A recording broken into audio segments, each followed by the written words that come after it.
Tidak ada manusia yang paling lemah, tidak ada makhluk yang paling rendah, tidak ada ciptaan yang paling hina daripada orang kafir. Kalau ada seekor kambing memakan rumput setiap pagi petang, di tengah malam sebelum matanya terpejam pun mulutnya tetap mengunyah. Kambing mengunyah, sapi mengunyah. 2 tahun lamanya dia mengunyah, mati. Lalu kemudian dagingnya dimakan oleh kiai, dimakan oleh pejabat, dimakan oleh guru agama, dimakan oleh orang-orang soleh. Mereka makan dagingnya dengan membaca nama Allah, Allahumma barik lana fima razaqtana wa qina azabannar. Sependek-pendek doa mereka akan katakan bismillah. Tapi manusia yang terhormat, yang dimuliakan, bajunya mahal, kedudukannya tinggi, disanjung-sanjung, digelar sebagai manusia terhormat. Ketika dia mati, yang memakan dagingnya adalah cacing tanah, binatang paling hina, menjijikkan, kotor, bau, busuk. Disitulah tempat dia. Maka Allah katakan manusia ini fid darkil asfali, dalam lapisan yang paling rendah, paling bawah. Darkil asfal, tempat yang paling tidak ada kedudukannya di hadapan Allah Subhanahu wa ta'ala. Tapi ketika dia mengikut perintah Allah, Allah perintahkan kepada malaikat, wa idh qulna lil malaikati, wahai para malaikat, usjudu li Adam, sujudlah kepada Adam. Adam juga manusia, sama seperti kita, terdiri dari kulit, darah, daging, kuku dan bulu. Dia juga berawal sama seperti manusia, tapi kemudian Allah Subhanahu wa ta'ala memuliakan dia karena dia mengikut perintah Allah Subhanahu wa ta'ala. Tidak ada jalan lain supaya harkat martabat manusia tinggi dan dimuliakan selain mengikut Allah. Tapi mengikut Allah tidak akan diterima kalau tidak mengikut Sayyidina wa Maulana Muhammad Rasulullah sallallahu alaihi wasallam. Qul, katakan kepada seluruh manusia dari timur dan barat, in kuntum tuhibbun Allah, kalau memang betul kalian cinta kepada Allah, fattabi'uni, ikuti aku. Ikuti satu-satunya jalan, jalan Muhammad sallallahu alaihi wasallam.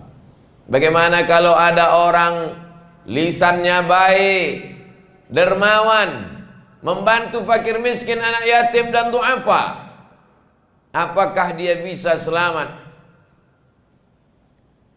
Siapa yang tidak mengikut jalan Muhammad sallallahu alaihi wasallam, wa may yabtaghi ghairal islami dina falan yuqbala minhu, dia tidak akan diterima di akhirat. Walaupun baik, wa huwa fil akhirati minal khasirin, di akhirat dia termasuk orang yang rugi. Kenapa dia rugi? Karena amalnya tak bisa menolongnya di hadapan Allah Subhanahu wa ta'ala. Dia hanya akan menjadi kesia-siaan belaka. Tidak cukup hanya sekedar percaya kepada Allah, tapi lebih daripada itu mengikut siapa yang dikirim oleh Allah untuk semesta alam. Kafatan linnas, semua manusia, tidak dilihat suku dan bangsa, warna kulit dan bentuk rupa.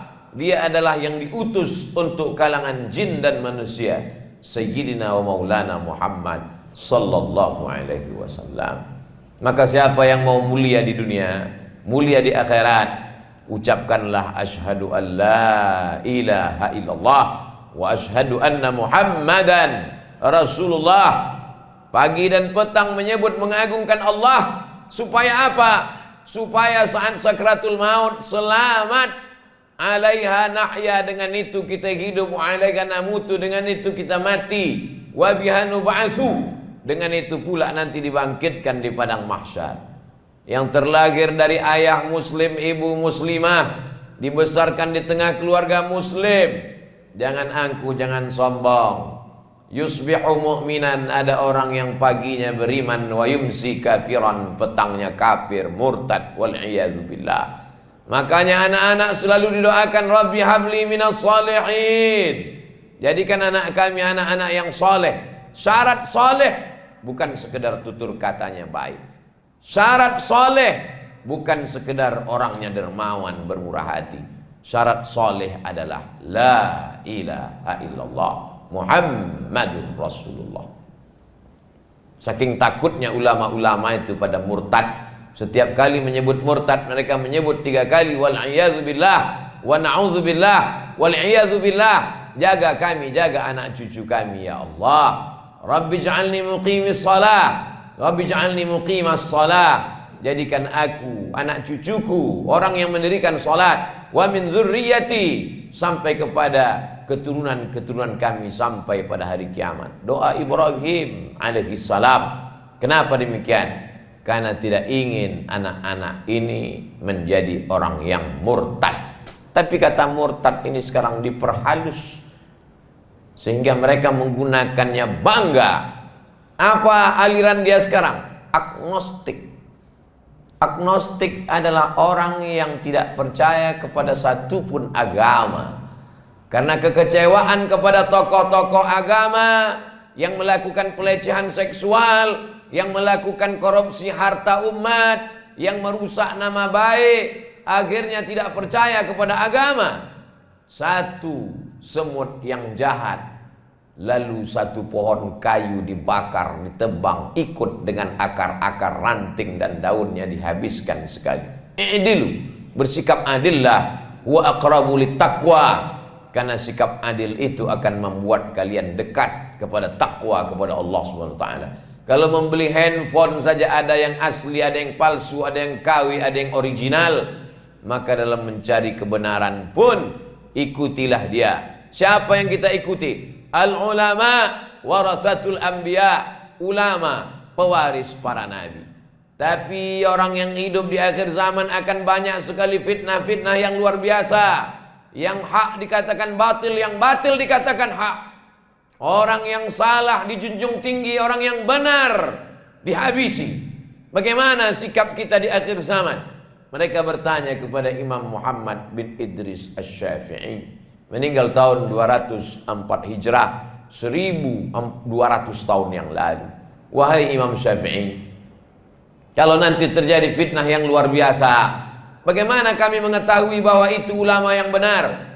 Imam Syafi'i mengatakan, lihat kemana banyak arah anak panah musuh. Kemana banyak anak panah musuh mengarah, di sanalah kebenaran. Ikuti arah itu. Allahumma arinal haqqa haqqa warzuqna ittiba'ah. Tunjukkan pada kami yang benar itu benar ya Allah, berikan kami kekuatan untuk mengikutinya. Wa arinal batila batila. Tunjukkan pada kami yang batil itu batil, yang batil itu salah. Warzuqna ijtinabah. Berikan pula kami kekuatan untuk menjauhinya. Doa ini mesti sering-sering dibaca. Saking kuatnya fitnah yang luar biasa, tak banyak lagi yang bisa membedakan mana yang benar, mana yang salah. Yang salah dikatakan benar, yang benar dikatakan salah. Kebenaran sekarang diikut, kebenaran sekarang diatur. Kebenaran adalah ketika dilakukan orang banyak. Kalau banyak dilakukan orang berarti benar. Wa in tuti' aktsara man fil ardi, kalau kau ikut orang kebanyakan, yudhilluka an sabilillah, mereka akan menyesatkanmu dari jalan Allah Subhanahu wa taala. Kalaulah standar kebenaran adalah banyak, maka sesungguhnya Fir'aun lebih banyak pengikutnya daripada Musa alaihissalam. Kalaulah standar kebenaran adalah banyak, maka sesungguhnya tentulah pengikut Abu Jahal, Abu Lahab lebih banyak yang berada di Makkah daripada yang mengikut Nabi Muhammad SAW hijrah ke kota Al-Madinah Al-Munawwarah. Siapa sekarang yang diikut? Siapa yang dikatakan benar? Kalau dia kaya, maka dia benar. Kalaulah kekayaan menjadi standar kebenaran, tentulah Qarun lebih benar daripada Musa. Tentulah Nabi Muhammad SAW yang tidurnya berbekas pundaknya anyaman pelepah korma, Sementara raja-raja Romawi dan Persia minum beralaskan emas, tidur beralaskan sutra. Kalaulah standar kebenaran karena dilakukan orang kaya, maka sesungguhnya Nabi Muhammad akan dipersalahkan karena dia hidup dengan kesederhanaan. Tapi Allah Subhanahu wa taala ingin mencontohkan, ikutlah dia walau pengikutnya sedikit. Musa alaihi salam, ikutlah dia walaupun dia tidak kaya raya, walaupun dia mau. Wala saufa yu'tika rabbuka fatarda. Kalau kau mau seluas langit dan bumi menjadi emas, fatarda. Kalau kau mau, Allah mau, engkau mau, maka terwujud. Tapi Allah ingin memperlihatkan nabinya yang penuh dengan kesederhanaan. Sayyidina wa Maulana Muhammad sallallahu alaihi wasallam. Standar kebenaran bukan karena dilakukan orang banyak. Standar kebenaran bukan karena diikuti, dialu-alukan orang banyak. Standar kebenaran bukan karena dilakukan orang yang punya jabatan tinggi, kekuasaan dan harta benda. Standar kebenaran adalah benar kata Allah, benar kata Muhammad, Sayyidina wa Maulana wa syafi'ina wa qurrati ayunina Muhammad sallallahu alaihi wasallam. Mengapa kita perlu sholat subuh? Dari subuh ke zuhur duha, setelah zuhur asar, setelah asar maghrib, setelah maghrib isya, di tengah malam bertahajud dan berwitir, di sela-sela sholat perlu berzikir, bertasmih, bertahmid dan bertakbir. Mengapa? Karena hati begitu cepat berbolak-balik. Maka setan tak pernah kosong. Yajri majrad dam, setan mengalir dalam aliran darah. Maka kita senantiasa waspada. Begitu hati itu lupa, subhanallah walhamdulillah wala ilaha illallah wallahu akbar. Begitu hati itu lupa, astaghfirullah alladzi la ilaha illa huwal hayyul qayyum wa atubu ilaih. Begitu hati itu lalai, Allahumma shalli ala sayyidina Muhammad wa ala ali sayyidina Muhammad. Mengapa setiap gerak ada doanya? Masuk ke dalam WC, Allahumma inni a'udzubika minal khubusi wal khawais. Keluar dari WC, ghufranaka. Kenapa mau makan membaca doa, selesai makan membaca doa, menguap membaca doa, bersin membaca doa? Karena setan selalu mengintai. Begitu kita lalai, begitu lupa, disitulah dia akan masuk. Yang paling mengerikan kalau pezina dia tahu perbuatan zina itu haram. Peminum khamar tahu bahwa sabu-sabu narkoba haram. Yang paling mengerikan adalah orang yang diberikan jabatan tapi tidak dia pakai untuk menolong agama Allah. Diberikan Allah harta tapi tak pernah terlintas di pikiran untuk menolong agama Allah. Mereka ini tidak pernah merasa berbuat salah. Salah saya apa? Saya tidak mabuk, saya tidak sakau, saya tidak berzina, saya tidak minum khamar. Mereka adalah para pendusta agama. Ara'aital ladzi yukadzibu bid-din? Tahukah kamu siapa itu pendusta agama? Fadzalikal ladzi yad'ul yatim. Mereka yang menyia-nyiakan anak yatim. Wala yahuddu 'ala ta'amil miskin. Mereka yang tidak pernah peduli kepada makan fakir miskin. Padahal ketika jabatan itu ada, dengan satu tanda tangannya dia bisa membuatkan panti jompo, anak yatim, sekolah tahfiz gratis, pondok pesantren, bantuan agama. Tapi tak pernah sedikit pun terlintas di hati, terbetik di pikiran untuk menolong agama Allah. Ini adalah laknat. Kenapa? Jabatan tak lama, tapi hisabnya luar biasa. Di antara doa, Allahumma hawwin alaina fi sakaratil maut. Ringankan kami waktu sakaratul maut. Wan najata minan nar. Selamat dari api neraka. Wal afwa indal hisab. Dimaafkan ketika hisab. Siapa yang dihisab? Fakir miskin apanya yang mau dihisab? Hartanya tak ada. Rakyat jelata apanya yang mau dihisab? Tak pernah punya jabatan. Siapa yang lama hisabnya? Orang kaya. Siapa yang lama hisabnya? Orang yang punya jabatan. Tapi jangan gara-gara ini lalu umat Islam meninggalkan politik, meninggalkan tanah, meninggalkan ruko, meninggalkan bisnis. Nanti umat Islam menjadi lemah. Al-mu'minul qawiyyu, mukmin yang kuat, khairun, mereka lebih baik, wa ahabbu ilallah, lebih dicintai Allah, minal mu'minid dha'if, daripada mukmin yang lemah. Orang Islam mesti bersaing, Orang Islam mesti semangat, karena dengan kekuasaan dia bisa membebaskan Palestina. Umar bin Khattab dengan kekuasaan dia menolong Baitul Maqdis, Salahuddin Al-Ayyubi. Umar bin Khattab sudah menunjukkan kekuasaannya. Salahuddin sudah. Sekarang Palestina masih tertawan. Mana anak-anak umat Islam? Allah sedang menantang umat Islam. Kalau Allah mau, cukup dia kirimkan malaikatnya. Cukup dia katakan innama amruhu idza arada syai'an ayyaqula lahu kun fayakun. Selesai. Tapi Allah tidak demikian. Dia ingin melihat ahasiban nasu ayutsraku ayyaqulu amanna. Apakah kami biarkan mereka berkata kami beriman wa hum la yuftanun? Iman mereka belum diuji. Diuji dengan sakit, lulus. Diuji dengan kebakaran, lulus. Diuji dengan Palestina, lalai. Bukan urusan kita, itu urusan nasional politik mereka. Tidak ada hubungannya dengan agama. Bersyahadat sekali lagi. Orang yang meremehkan masalah Palestina, di tengah malam bersyahadatlah sekali lagi. Kenapa? Karena Palestina adalah kiblat pertama umat Islam. 17-18 bulan namanya Nabi menghadap ke arah Baitul Maqdis, sampai akhirnya turun ayat qad nara taqalluba wajhika fis sama. Kami lihat wajahmu menghadap ke langit ya Muhammad sallallahu alaihi wasallam. Saking inginnya menghadap ke Baitullah Ka'bah.